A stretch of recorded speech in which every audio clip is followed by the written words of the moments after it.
Hello, everybody. So we are going live today. It is an Ask Me Anything session.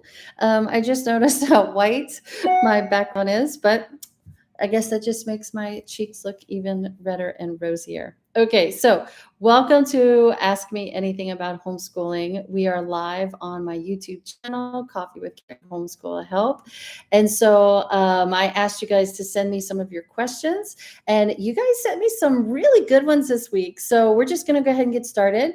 As you join, if you have any questions that I don't answer here, feel free to type it in the comments and I will be reading those and I will get to those at the end. Okay, so the first question, let me read it off my computer here. It says, I haven't done much history studies with my kids. I've been trying to decide whether or not to study history chronologically. Some history curriculums start with ancient history, some do a 4-year cycle, others start with American history. I know there's not a right way to study it. I'm just stuck and don't know what to do. Do you have any thoughts on the order to study and how to do history as a family?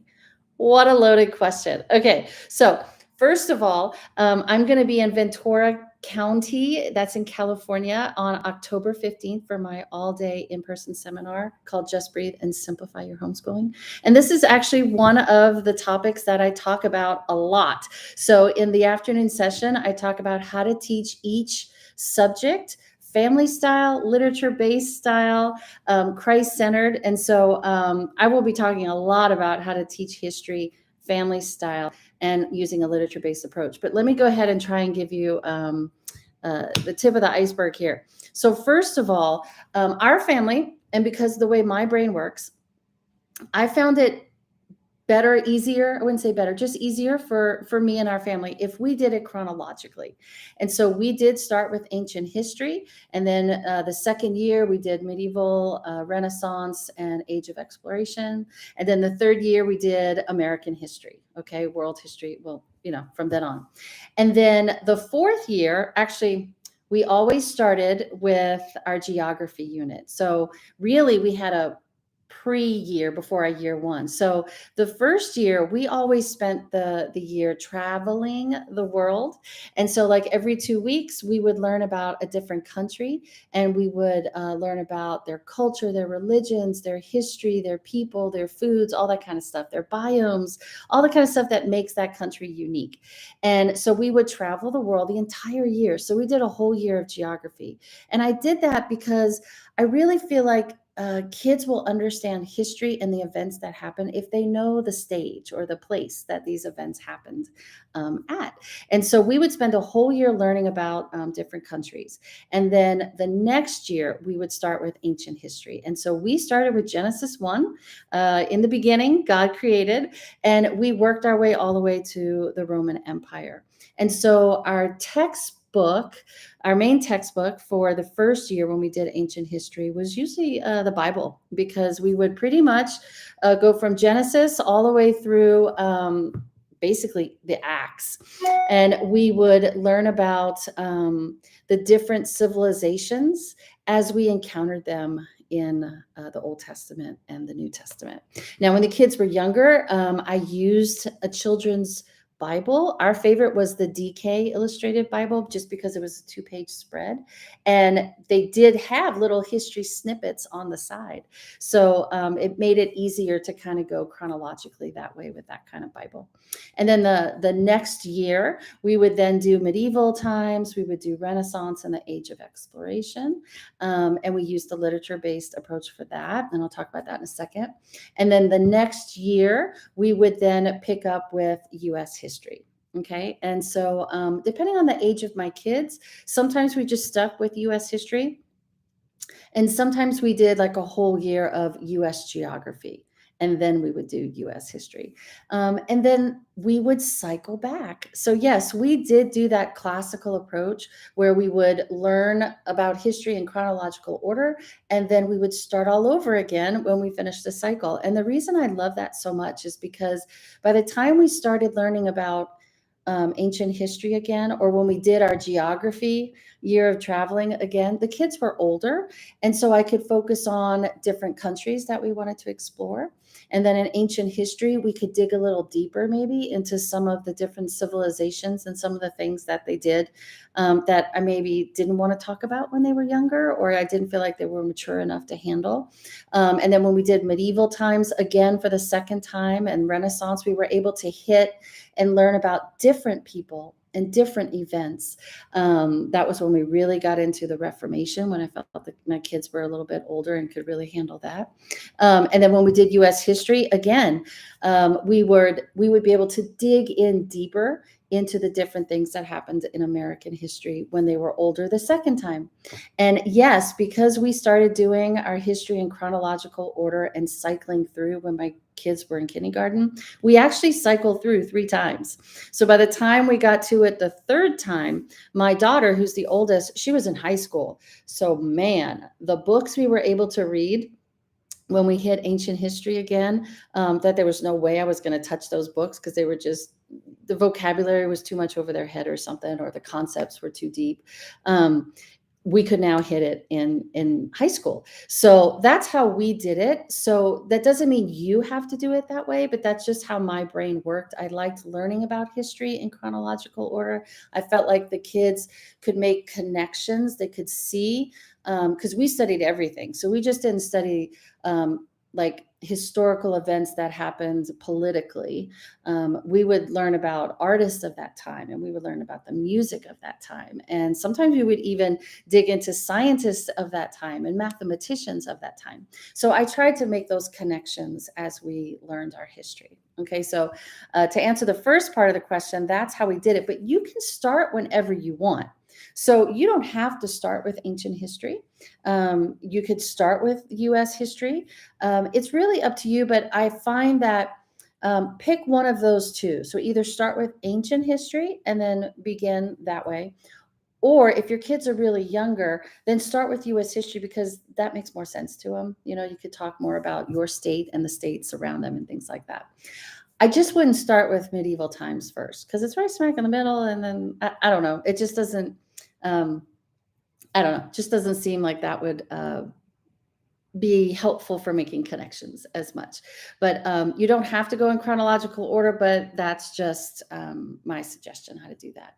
And then the best way to do history as a family is to either read your way through history with great historical fictions and biographies and autobiographies. And when they're older in high school, to read primary documents like the Constitution and the Federalist Papers, and to read speeches that different people have given, and then to watch your way through history. So when they're a little bit older, there are so many movies and documentaries out there that you can watch to help kids really get a feel for history. So you don't have to use a curriculum for history.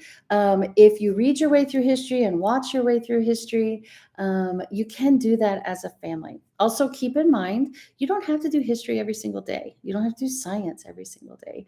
You could do it once a week. So if you're a projects-based kind of a mama and you like to do all those arts and crafts kind of projects, or your kids like to do those kinds of things, it might be easier to just do history one day a week and science one day a week, because then you're just pulling everything out at the same, one day, and you get all the mess done and you get all the projects done, and then you put it away instead of trying to do history every single day.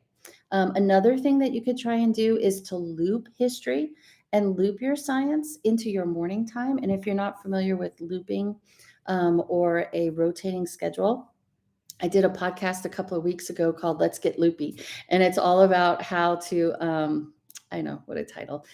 It's all about how to use looping and a rotating schedule in your morning time basket. So that way you could get to those subjects and those topics that you never seem to get to. Okay. So yes, using a literature-based approach is probably the best way to do history as a family. Okay. And it kind of leads into the second question that was sent in. She says, I have 3 children and I tried to use a literature approach a couple of times, but it didn't work. My daughter and I haven't enjoyed the recommended books from some of the book lists that I have found. I would like to combine history, Bible, and science, but I don't know how. Is there a curriculum that you recommend? Yes, yes, and yes. Okay. So one of my first favorite curriculums to integrate history and Bible and science and pretty much everything using a literature-based approach is going to be Beautiful Feet. Okay, so Beautiful Feet, they have beautiful books. And so they give you a list of the different picture books and books that you can read together as a family.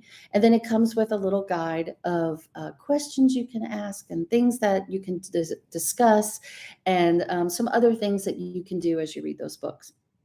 So Beautiful Feet is a great one. It's biblically based. It's taught from a Christian worldview. And it's super simple and easy to use and inexpensive, especially if you can get the books they recommend from the library. Okay. The second one is My Father's World. We used that for many years. We actually used that for our first cycle. And so My Father's World, again, integrates all subjects, comes with a reading list for you for read aloud. It integrates science and history and Bible. It's fabulous with integrating Bible.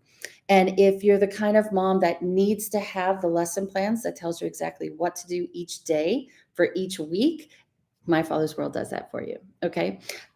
That's the one that I use when we would start our cycle off by traveling around the world. We actually used My Father's World the first time.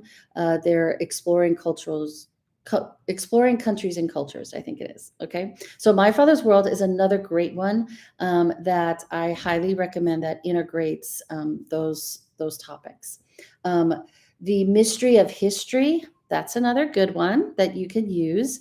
And then there was another one that I remembered that I wanted to tell you about, but I can't think of it right now. Five in a Row. How can I forget? Five in a Row. So Five in a Row is a really great one too. It uses picture books. And then if you get beyond Five in a Row, it has suggestions for chapter books. It doesn't teach history in chronological order, but it does teach history, right? So Five in a Row is fabulous because you read a particular book 5 days in a row, and then the curriculum gives you ideas of how things that you can learn about in history that go with that book, things you can do for applied math, science concepts, art concepts, reading, language arts, writing, all that kind of, it's all integrated in it. And so that's a really good one. And then of course, The Good and the Beautiful. So The Good and the Beautiful is also a great one that integrates all of those things together. Okay, so hopefully that helps you. And don't forget, when someone recommends books to read, your family's different than my family. And so your kids may not enjoy the same kinds of books that we're reading. And it just so happened this week, the podcast that I dropped is called Reading Recommendations, Our Family Favorites. So in that podcast, I literally go through I think it's over 50, maybe 60 books that I recommend for different stuff, for history, for science, for family read alouds, for series, for reluctant readers, for early readers. So make sure you check that out. But as you look at those books, there might be some books on there that our family enjoyed that your family isn't going to, and that's okay. Make sure you check out Sarah Mackenzie's Read Aloud Revival website. She has book lists for just about everything as well. Okay, so those are some suggestions on how you can use a literature-based approach and an integrated approach to teach the majority of those subjects. Again, my seminar in Ventura County, October 15th, I really go in depth about all these different things for each subject. So if you're in Ventura County, make sure you go to my website and you register and join us. Okay. Okay. The next question was, is it too early to change our plans and curriculum? We're starting our 4th week and nothing seems to be working. All right. Welcome to Homeschooling, Mama. So the answer to, is it okay to change everything? I'm going to go ahead and say, don't change everything. It's only the 4th week. Okay. What I am thinking is that maybe you started the year off with extremely high expectations and extremely high expectations of the amount of time you were going to have during the day. Okay. So there's a really good chance that if you're feeling overwhelmed already and you feel like nothing is working, it might be because you overscheduled your day. So if that's the case, then really start praying about, do you really have to take all the classes your kids are in? Is there maybe one or two classes they're taking they absolutely love? And then you could drop the other classes, right?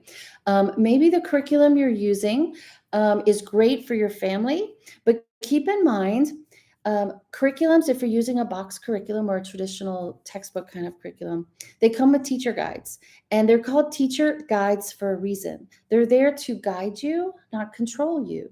And so they're full of activities and suggestions of things that you can do. You don't have to do them all.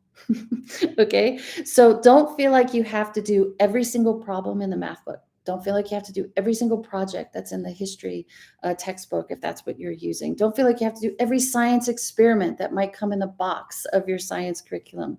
You don't have to do it all, right? So there, that might be part of it, that you're trying to do way too much for the amount of time that you have or the attention span of your kids. Okay. So that might be something that instead of dropping and changing all of the plans you made, just scale it back a bit on what you're doing in each of those curriculums and see if that helps. Okay. After a couple of weeks, let's say it's the end of October and you're still feeling like nothing is working, then yeah, go ahead and at least for a little while, just focus on the basics. Just do your reading, your writing, and your arithmetic, and make sure the kids have lots of time to play.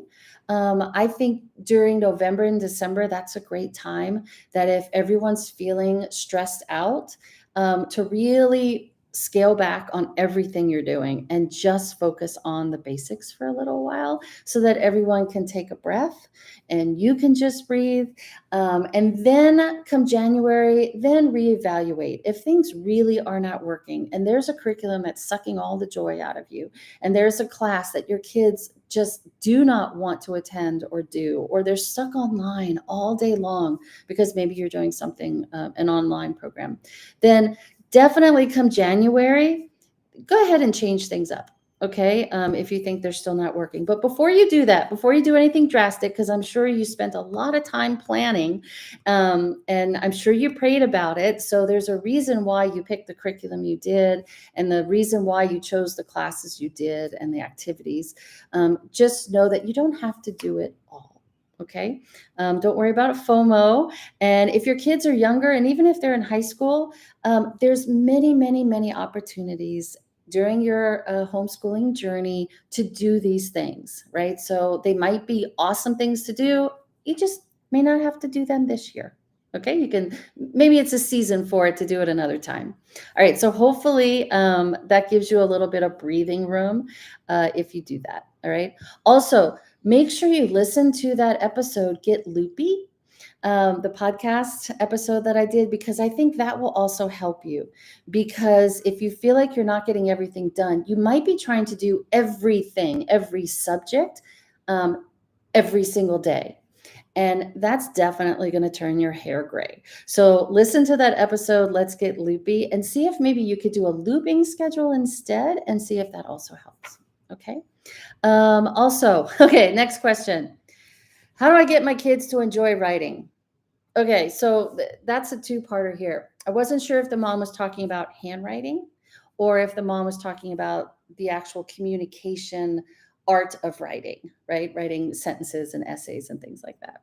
So first of all, if it's handwriting, make sure that your kids are mature enough to spend some time doing printing in cursive. Okay, so when you look at x-rays of kids who are 4 and 5 years old, x-rays of their hands, and you look at the x-ray of hands of a middle schooler, they're very different. And you can see that a 4, 5, and 6-year-old hand is not developed like the older kids are. So a lot of times it has to do physically. They're just not ready for a lot of writing. Okay. So if your kids are younger, do some air writing. That really helps, especially if they're dyslexic, that whole writing in the air, and because it gets them used to the looping and the shapes of letters and words.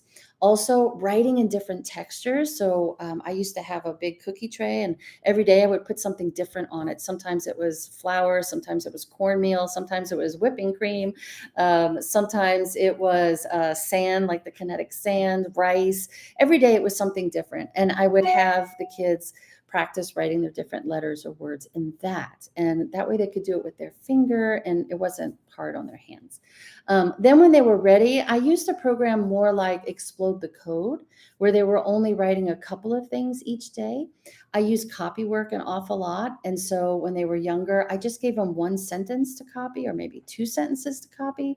I love the program Draw Right Now for that because they would draw a picture and then it would give them four sentences to copy. That's plenty at that age. They really don't need to be writing an awful lot when they're younger. So handwriting for the older kids, well, okay, just know that some kids aren't going to have great handwriting no matter what you do.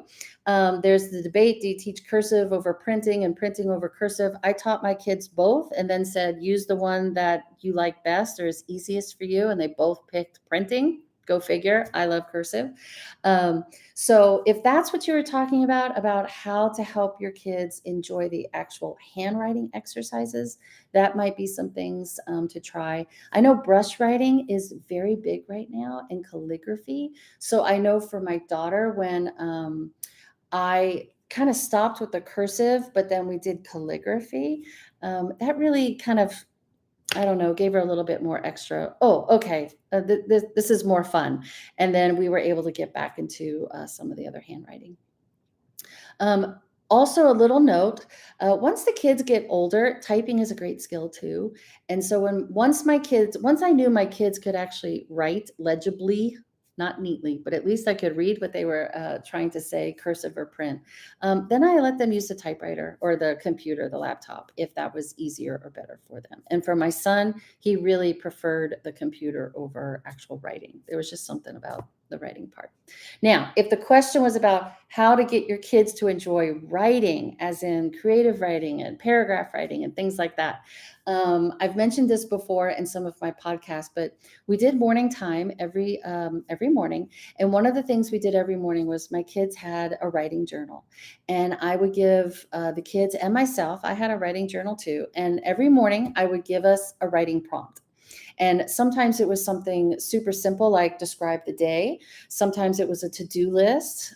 Sometimes it was teach me how to do something. Sometimes it was a silly title to a story or a story starter. And we would spend 5 minutes writing or responding to the writing prompt. And then after 5 minutes, we would share what we wrote. And I just found that when I gave my kids fun things to write about, when we did meaningful writing activities. So we made birthday cards, we made thank you cards. I was real big on thank you cards.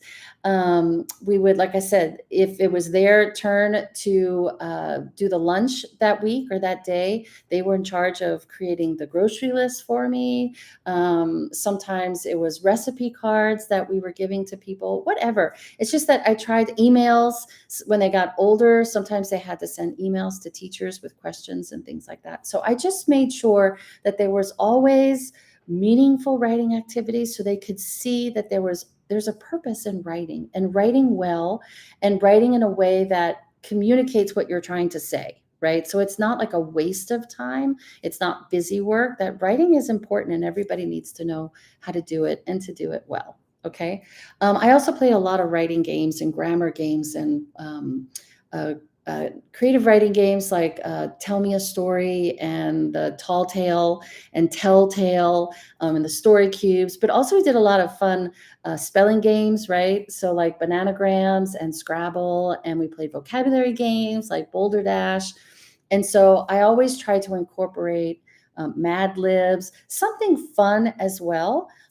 Apples to Apples is a great one to play to build up their nouns and adjectives, to build up their creative writing, because I would pair the two cards together, the red card and the green card, and that would become a silly title to a story. But you don't have to use a formal program. especially if they don't like writing at this point. You can just do a lot of these kinds of activities. And then just make sure that when they're younger, they are really good at knowing a sentence starts with a capital, ends with an end mark, the appropriate end mark, and there's proper spacing between words, right? And then when they're in middle school, make sure they can write a really good paragraph that has a topic sentence. It has supporting details that go with the topic, right? They don't go off topic. And that it ends with a final clincher or a summary sentence, right? So making sure that they know how to write just a really good, well-composed paragraph. And then maybe in fifth, sixth grade, you could start some sort of formal curriculum if you need that reassurance. And then when they're in high school, they're working on their essays, but there's really only 3 types of essays they need to learn how to write, and that would be expository essays. So that's all your informative essays, research reports, that kind of stuff, compare and contrast kind of essays, and then narrative essays. So that's more of your creative writing and your storytelling and stuff like that. And then your persuasive writing. So writing speeches and trying to persuade people of things. So you really don't have to stress so much over the writing in the beginning. And then little by little, as the kids write, they will get better at it. And then if you feel more secure getting a formal writing program, you really don't need one until middle school and up. Okay, so like I said, I'm not sure what she meant by writing, handwriting or writing, but hopefully I answered both. And then the last one that was sent in before I get to your comments was, how do I know I'm teaching curriculum that meets the state standards at the appropriate level? Okay, so if you've been listening to me for a while, you know how I feel about the standards. But let me just put it to you this way. Look at it this way. If you live in California and you're going to move to Texas or Tennessee, which is what a lot of my friends are doing, the state standards in California are going to be different than the state standards in Texas and the state standards in Tennessee and the state standards in Louisiana, wherever you're moving to. So when your child moves from California to Tennessee, according to the Tennessee standards, they might be ahead in some areas because Tennessee had them doing certain skills and learning certain things a little bit later, and your child learned it in California at a younger age, right? But then they might be behind in some areas because Tennessee's standards are different than California's. So don't worry so much about the state standards. Worry about more of the basics, right? So can they read? Can they write where people can understand them? Can they do basic computation, right? And then once they get to fifth and sixth grade, again, the seminar that I'm doing, my one-day seminar, Just Breathe and Simplify Your Homeschooling, I really go into a lot of detail as to what needs to be taught or should be taught in each grade level, in each subject. But when it comes to the standards, basically when they end 8th grade, if they can compute well, right? They can add, subtract, multiply, and divide, and they know their fractions and decimals. They can write a really good paragraph, and they're reading. That's the most important part. When it comes to history and social studies, different states have different standards. When it comes to science, different states have different standards. So when it comes to history, learn about history, the things that you think are important for your kids to learn about history. And when it comes to science, ask your kids, what do they want to learn in science? And I promise, trust me, by the time I get to 8th grade, you will have learned just about all the stuff that would have been covered in the state standards, but maybe not in the same order that the state standards were. Okay. Now, if you're with a charter school, or you're in a state that is very strict, you're in one of those strict states, then just go to Lakeshore. I think it's called Lakeshore Educational Material, maybe, I think. But you can go to their website, and pretty much any workbook they have, it'll have on it meets Common Core or meets state standards. And just make sure you get those workbooks for your kids. And then when it comes time for their testing, maybe their state testing, or when your state is asking for proof of different things, then you know that you've used a book that is aligned with your state standards. Okay, because remember, they're different. So make sure you're either doing it to the Common Core if that's important to you, or it's important to the state you're in, or you are looking for, they're aligned with California standards or Louisiana standards. Okay, it'll say it on the workbook, but you have to go to a more, not a Christian based publisher or bookstore, online bookstore like Christian Books. You need to go to something more like, excuse me, Lakeshore, something like that. Okay. All right. So let me take a look at your questions here.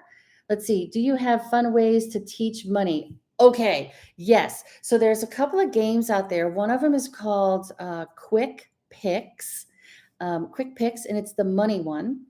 And it's almost like the game of Slap or Speed, if you've played that game with cards. And so they have two different sets of cards. They have the ones that have the different coins on them. And then that's what you put in the middle. And then they have cards that everybody has in their hands that have different amounts of money. And so you're trying to be the first one to match up the cards in your hand to one of the 5 cards below. So it's like Speed and Slap, where you're trying to be the first one and then you grab those cards. So that's a super fun one. Also, there's a game, actually, if you go to my YouTube channel, it was the last dice game that I posted in my Simple Math Games series. I finished up last week, and it's called Race to Washington. That's a super fun one. It teaches place value and money. And basically, you're playing with pennies, dimes, and a dollar bill. And the kids are rolling dice, and they're collecting the number of pennies that go with what was rolled on the dice. And then every time they get 10 pennies, they exchange it for a dime. And then when they finally get 10 dimes, they exchange it for a dollar. We always played with real money, so the winner actually got $1 out of it. Okay, so go check. It's called Race to Washington. That's a super fun one to play as well. And then a really fun way to teach money is we always had our restaurant Fridays.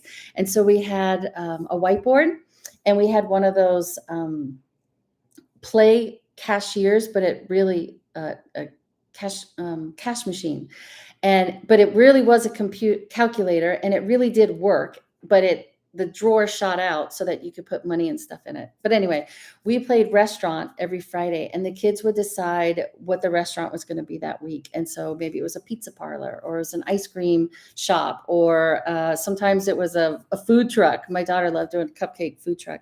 And they would come up with a menu. It was like 5 things on the menu, and they had to write it out on the whiteboard, and they would decide how much each of those things cost. And then for this one, we used fake money because I never had enough money for this one. And then they would come and they would take my order and they would write out my order. So they were practicing their writing.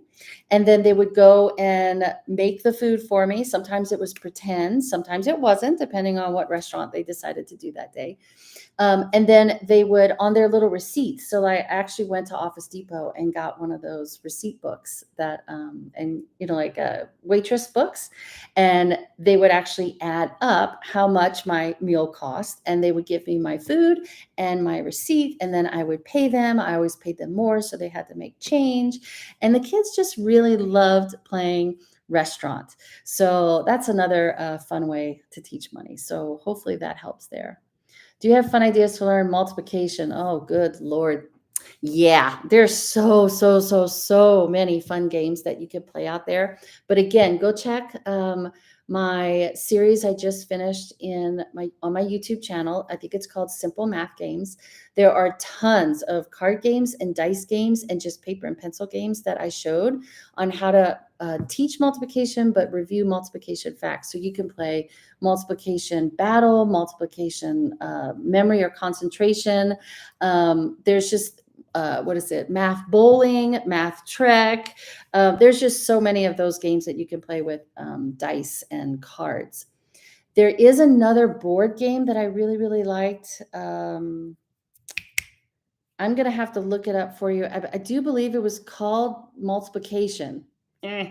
Anyway, but it's this fabulous board where one side is the multiplication and you flip it and it's the addition. And so you could be practicing addition and multiplication. But when I'm finished with this, I'm going to go look it up for you and I'll type it in the show notes. So when you come back, I'll have that for you.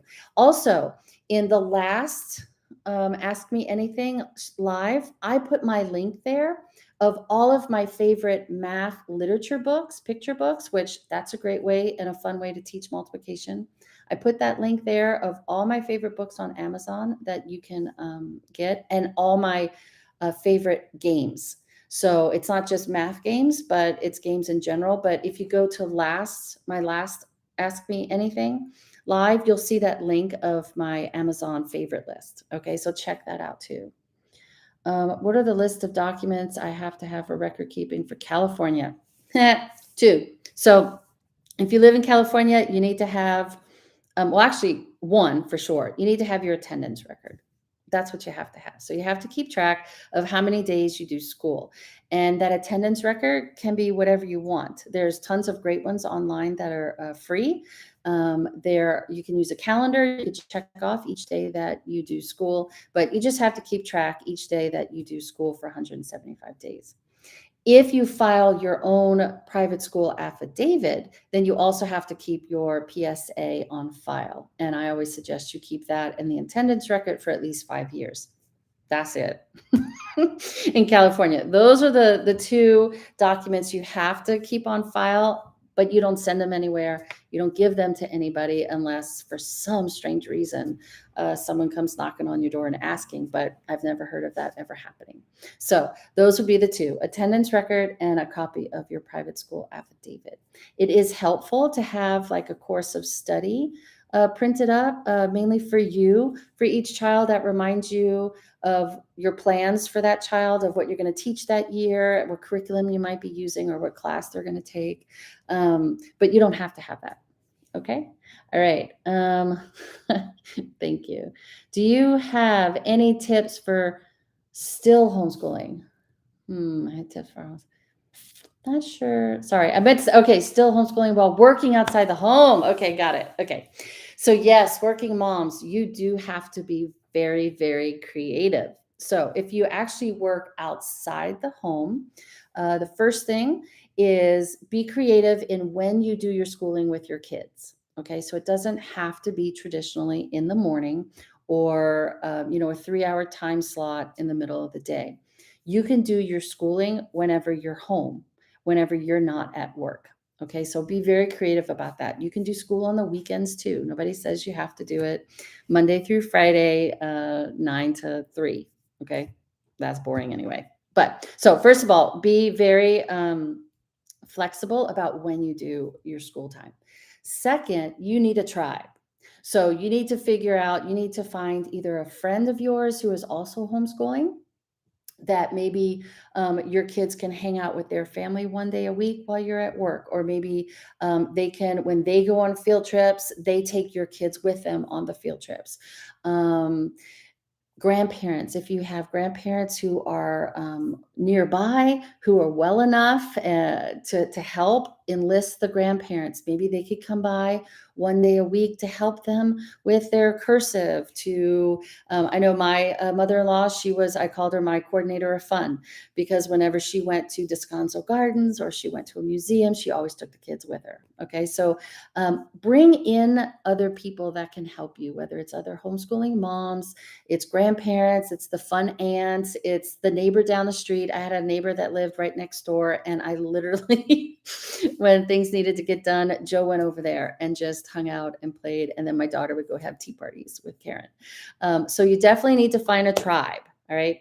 Now, if for some reason you're working outside the home and you haven't found that tribe yet, you don't have any peeps yet because maybe you're brand new to homeschooling, then definitely look for a couple of co-ops out there, places that have classes for homeschoolers that maybe offer a couple of classes during the day, so that you could at least one day a week drop them off. You could bring them to that co-op, and then they're doing a couple of classes with an outside teacher, and then you could then go off to work and do what you need to do. And that's also a great way for your kids to meet other kids if you're new to homeschooling, and that's a great way for you to find your tribe and your peeps. Okay.